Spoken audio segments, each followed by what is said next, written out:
Hi, I'm back for another video. I can't believe how fast this summer has gone. We returned from Yuma last year on April 5th, and it seems already we're packing up to head back down. We're ready to get out of Canada in those ugly winters. This video is about the route we take from Kamloops, BC to Imperial Dam, which is about 30 kilometers north of Yuma, Arizona. Yeah, I've made 19 trips into Mexico, and this will be my third trip into Yuma. And this route works good for both routes, whether you're going to Mexico or Yuma. And I've tried just about every route south that there is. This route is not the shortest, but the traffic is light and the roads are good. And now that I'm getting older, that seems to be what counts most. One good thing about this route, there are only two big cities to go through, Reno and Vegas. With Reno, you go through the northern part of the city, so the traffic is not too bad, and you're through the worst of it in 10 or 15 minutes, so Reno isn't too bad. Now with Vegas, yeah, the traffic is heavy, but you don't have to change highways or anything, you just stick to Highway 97, and I guess you just got to tough it out. But two big cities is a lot better than taking a highway like I-5 where you go through several. The total trip is 2,900 kilometers or 1,800 miles. It will take 5 days to drive. I have done it in 4, but to do that I had to put in a few 11 and 12-hour days. This is a bit too long and I don't want to drive in the dark. I have lots of time, why rush? There are two other popular ways to drive down. Going down I-5 is 100 kilometers or 60 miles shorter, but you have to fight your way through Seattle, Tacoma, Portland, Sacramento, and Southern California. Plus, I-5 pavement is quite bouncy between Stockton and the Grapevine. My truck and trailer just don't like it. It's also 100 kilometers or 60 miles shorter if you go through Boise and Wells. I don't like that way because it's like the loneliest highway in the States. There's not much between Twin Falls and Vegas. That's about a 750 kilometer or 465 mile stretch. I wouldn't want to have a breakdown there. You also climb up to over 7,000 feet of elevation. At that height, you could hit snow or ice during the time of year I head down and return home. On a trip that is this long, neither of those routes is worth the 60 miles saved. The way I go now, you do climb to about 6,000 feet, but it is not for too long. There is a lot of small to mid-sized towns that are about 80 to 120 kilometers apart, and that's all the way down, and that's the way I like it. Our first leg south is from Kamloops to Omak, Washington. It's about 370 kilometers or 230 miles, and it will take about 5 hours to get there. 5 hours seems like a long time to go less than 400 kilometers, but we stop for breaks a few times and you lose time at the border. Every single time I cross the border pulling the trailer, I get sent to secondary for inspection. This first day is a short drive, but that's good. You don't have to leave early, so if there was any snow or ice on the BC roads, by the time I get there, it will hopefully be melting. Plus, when we get to Omak, we stock up with a bunch of food and we go to the Verizon store to reactivate our US phone. Then we will have internet and can call home. Everybody's happy. The second leg of this trip is from Omak to Lapine. I used to take Highway 17 down, but now I stay on Highway 97 and go through Wenatchee. It is a little bit shorter to go through Highway 17, 10 kilometers, but the road wasn't as good. Highway 97 through Wenatchee is a far more scenic drive. The only bad thing is that sometimes the traffic through Wenatchee can be a little heavy, but it doesn't take too long to get through town. At Lapine, we stay in a large truck stop, but if there's some shopping we have to do, we will stay at the Walmart in Redmond a few miles earlier. We finally got this trip underway. We left Monday, October 21st, and we left late in the day, probably after 8 o'clock. And then we got in as far as Omak, that's where we spent the night. But, we got into Omak at about 2, but it took an hour at the Verizon shop to get my phone activated. So by the time we got settled in, got gassed up and that, it was 4 o'clock. So that day worked out good. But we did that drive in the rain all the way from Merritt to the border in Orville. And today we left Omak and we're now in Lapine, which is a little bit south of Bend, Oregon. So here's where we're going to spend the night, and tomorrow we'll try and make it as far as Susanville. Here's a little shot of our parking lot.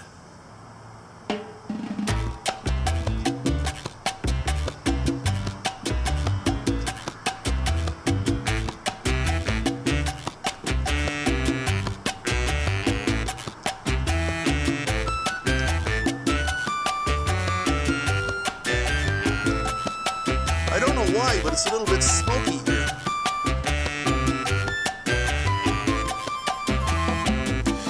Here we go, right into the sun.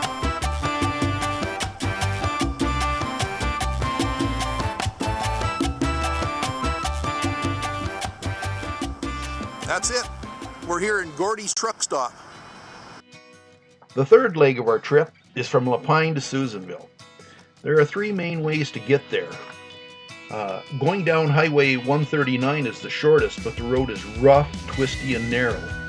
I did it once, I ended up driving it at night, and I won't do it again. The other shorter way is to take Highway 31 just south of Lapine and hit 395. That's a very scenic drive, but the road is getting a bit too rough lately. So now I've been staying on Highway 97 and then heading east to Alturas. It's 10 kilometers further, but there's a lot more freeway and the road is very good. Even though it might be a few miles longer, the road is so much better that I think it's a lot quicker. To go to Susanville is actually a bit out of our way. Just before Susanville, there's a shortcut, it's CRA3, that you can take that will bypass Susanville. In a few miles it comes back out on 395 anyways, and you save 15 kilometers if you bypass Susanville. Just a short drive down 395, there's a rest area where you can spend the night, rather than going to Susanville with stores and restaurants. You can just go to the rest area and save a few miles as a bonus. Well, my normal route is to turn on 139 at the T the way the GPS is showing, and that'll take you to Alturas and then to Susanville. But I'm not going to do it this time. I'm going to turn right instead and go to Alturas through Eagle Lake. I've taken that route once before, about 4 years ago, but it was rainy and snowy and dark, and I didn't think the road was too good. But because today is such a nice day, I'm going to try it again. The advantage is it'll save 50 kilometers of driving. I'll let you know how it turns out when we get to Susanville. Well, we made it to Susanville. It's nice down here. This morning when we left Lapine, it was -4. Right here we're 22, so that's pretty good. That Eagle Lake way, I remembered it as kind of rough and twisty. Yeah, real rough and twisty. I beat the living daylights out of my truck and trailer all the way through. The road is narrow, there's no paved shoulder at all, very twisty, a bunch of hills. As a matter of fact, you make 3 big climbs to get there. Through Alturas, you only would have had to make 1. Alturas is the better way, even though it's 50 kilometers further. As a matter of fact, I think I would have been here half an hour earlier than I am right now if I would have went through Alturas and got to Susanville that way. But anyhow, we're here now, and yeah, we're in Walmart. Show you around.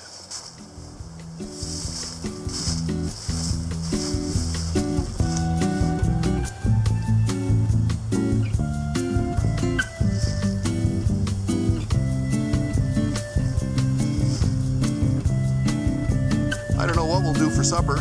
There's a Subway here, and I see a Jack in the Box up there. We ate the Jack in the Box before.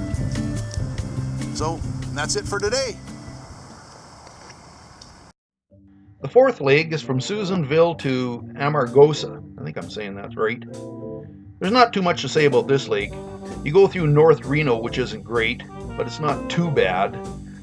Then you have to make a few highway changes.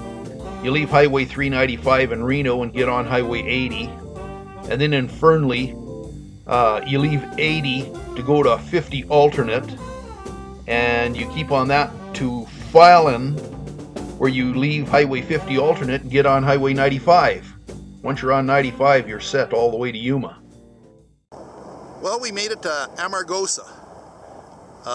It's 5:30 and it's 23 degrees Celsius right now. And look at this, back in shorts. No more long pants. For supper tonight, we're gonna have Subway. We stopped at Beatty, which is the last town we went through north, picked up a couple of subs, and it's time to eat. Here's the sunset in Amargosa.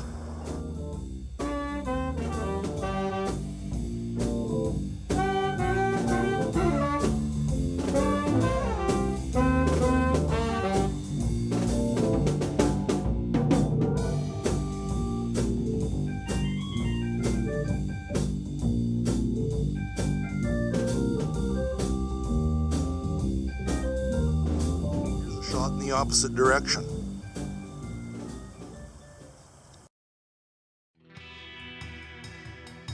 The last leg of the trip is through Amargosa to Yuma. The end is finally in sight. The only bad parts are through Vegas because of the traffic, and then the highway gets a little rough when you get into California. I tried to bypass Vegas on CR 215, but it can get into heavy traffic near the south end, and it's also 14 kilometers longer.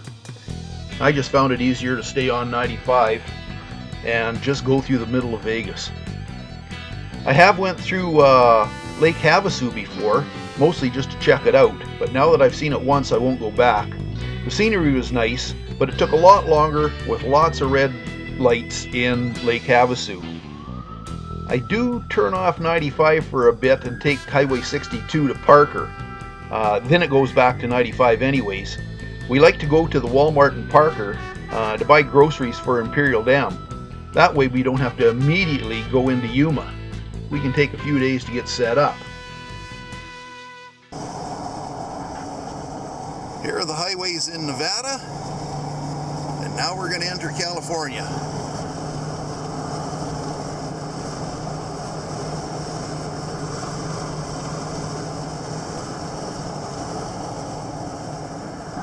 We went from a four-lane freeway in Nevada to this. And it's not going to get any better for a while. Well, we made it. We got here Friday at around 4 o'clock. Today is Monday. I've been busy setting up, so I haven't had time to video anything, but here's the trailer.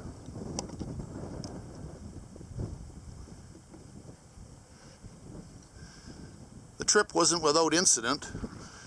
On our last day, just outside of Vegas, I picked up a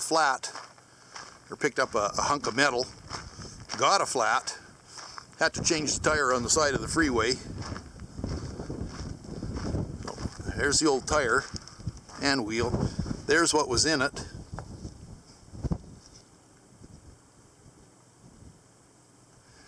I don't know how that flat piece of thing could ever jump up and get in your tire, but it did. So tomorrow, we're going to get some new tires. I checked 6 places. Cheapest place in town is either Walmart or Discount Tire. I went with Discount Tire. They had the tires in stock. Walmart I would have to order.